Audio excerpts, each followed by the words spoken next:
Good morning. How are you today? Hope you got your coffee.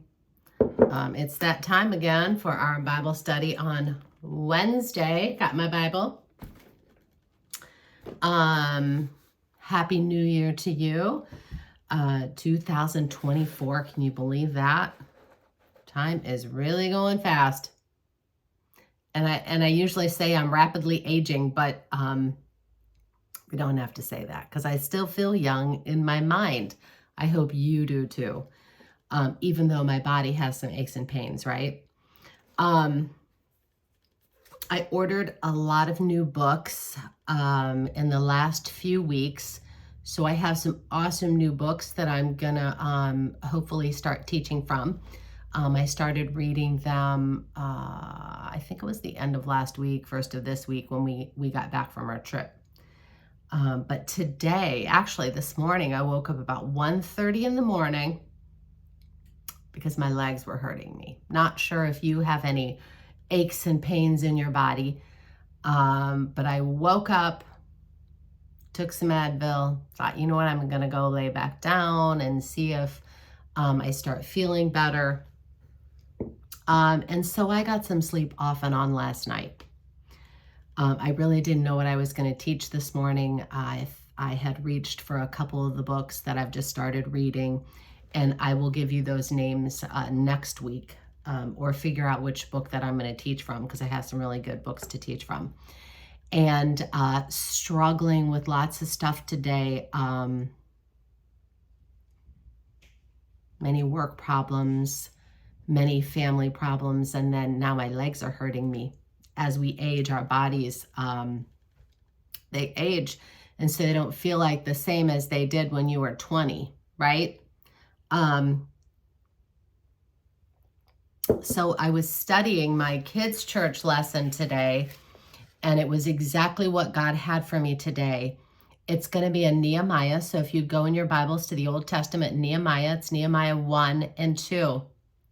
And our lesson today reminds us that God is faithful. And I'm sorry, I don't know about you, but I needed to hear this today. God is faithful. So I'm going to read this right out of my kids' church paperwork because I love our kids' church lessons. And it's just like God that every time I'm in the back, that he gives me exactly what I need to encourage me to not quit, to encourage me to keep going, to encourage me to keep praying and do the right thing and be faithful like he's faithful to whatever he has given me to do.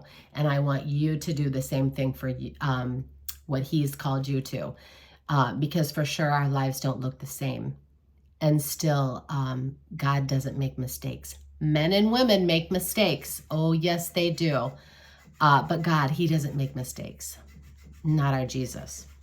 And as you can hear, this little fish is under me hopping around because I got my kitties those big fish to play with.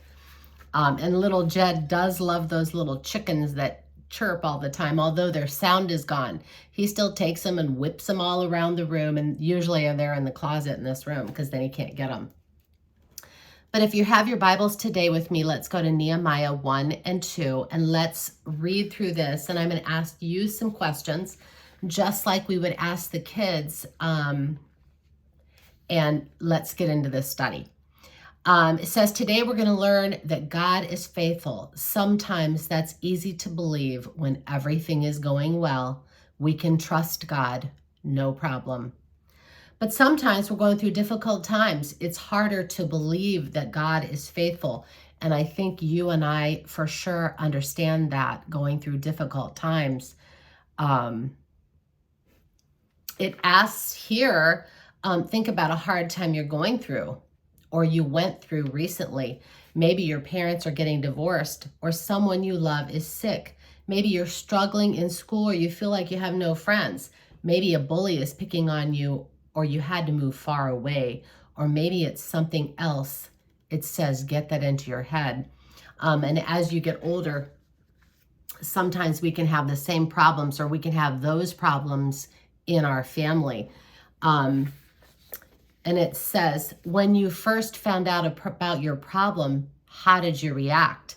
And I'm going to think about how I react, and I want you to think about how you react when you get bad news, no matter what news that is. Maybe you cry, maybe you get angry, maybe you get silent, maybe you lash out at God, maybe you instantly go into prayer or into your Bible. And I think we all might react a little differently depending on what's happening in our life. It then has us go to the story of Nehemiah. It says, in our Bible story, a man named Nehemiah heard some sad news. Before we hear the news, let me tell you a little bit about what was going on at the time. God's people, the Israelites, used to live in the country of Judah, but they kept disobeying God, and eventually God let the other people take over the country. Those enemies took the Israelites to other countries as captives.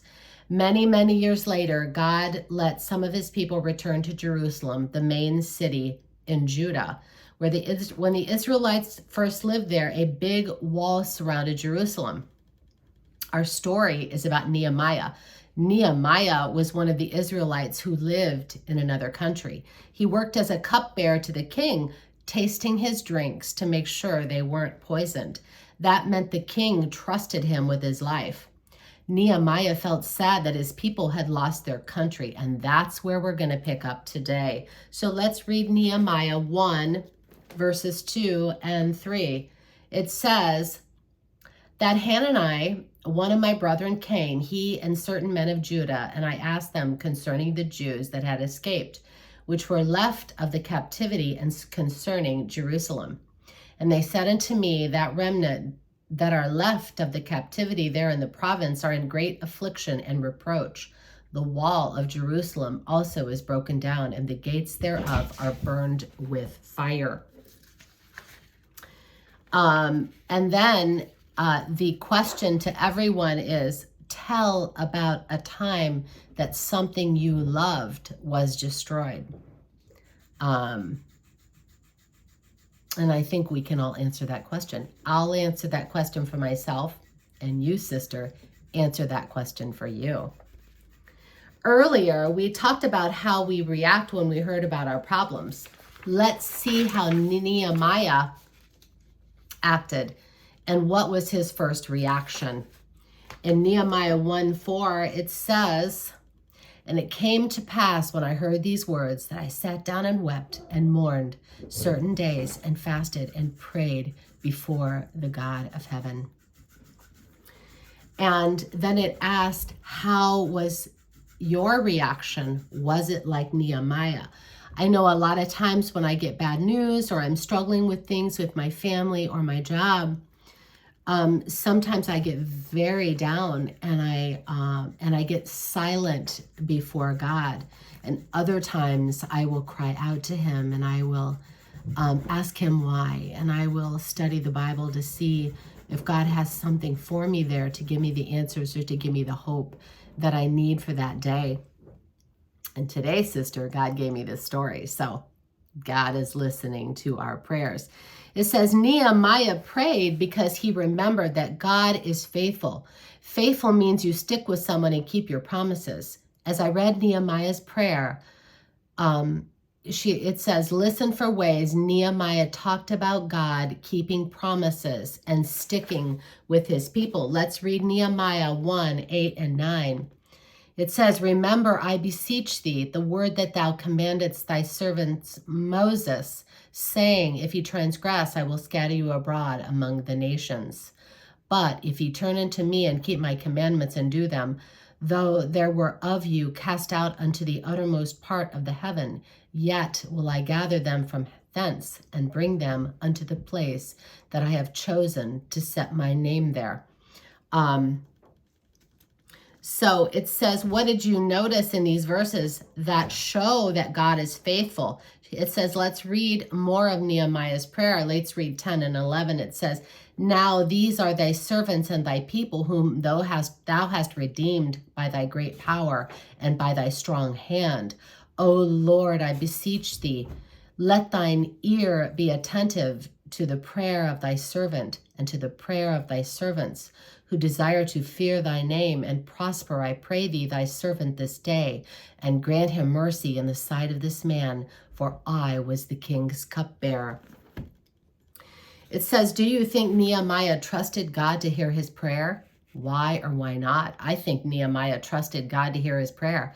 That's why it's in writing in the Bible, and that's why God gives it to us. It says, when Nehemiah heard the bad news about the wall, he turned to God in prayer. He trusted that God is faithful, and he didn't doubt God.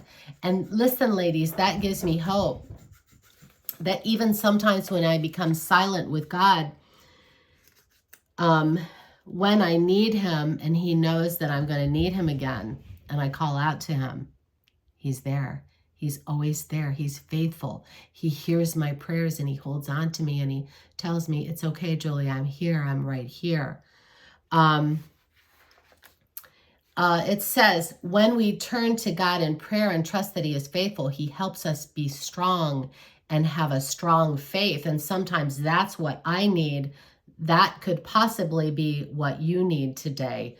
It says God is faithful, so we're faithful. We don't let bad times tear apart our faith in God. Instead, we let bad times help our faith grow stronger. And so that's my desire for you today, sister, and that's my desire for me, is that I don't give up on God, and that I hold on to him. And going through the trials and the storms in our life will make us stronger, or they could make us stronger. They could make us more faithful as long as we stick in there and we don't give up on Jesus. It says, Nehemiah trusted that God is faithful, and God was so faithful to Nehemiah. Nehemiah got a chance to tell the king in his foreign country how sad he was about the walls. Listen to what the king said. Let's go to Nehemiah 2, 4, and 6. So Nehemiah went to the king that he worked for, and he told the king about the walls and why he was sad. And listen to what this king says. It says, and then the king said unto me, for what dost thou make request? So I prayed to God, to the God of heaven. And I said unto the king, if it please the king, and if thy servant have found favor in thy sight, that thou wouldest send me unto Judah, unto the city of my father's sepulchres, that I may rebuild it. And the king said yes. Next, Nehemiah asked the king for specific things to help. Let's read Nehemiah 2, 7. Moreover, I said unto the king, if it please the king, let letters be given me to the governors beyond the river, that they may convey me over till I come into Judah. Nehemiah needed letters so that he could stay safe. You'll find some folded, and then he's got, and then we have letters around the room. So this is going to help the kids for their journey, like Nehemiah. It says, let's see what else Nehemiah needed. Let's go to 2:8. And a letter unto Asaph, the keeper of the king's forest, that he may give me timber to make beams for the gates of the palace which appertain to the house, and for the walls of the city, and for the house that I shall enter into. And the king granted me according to the good hand of my God upon me.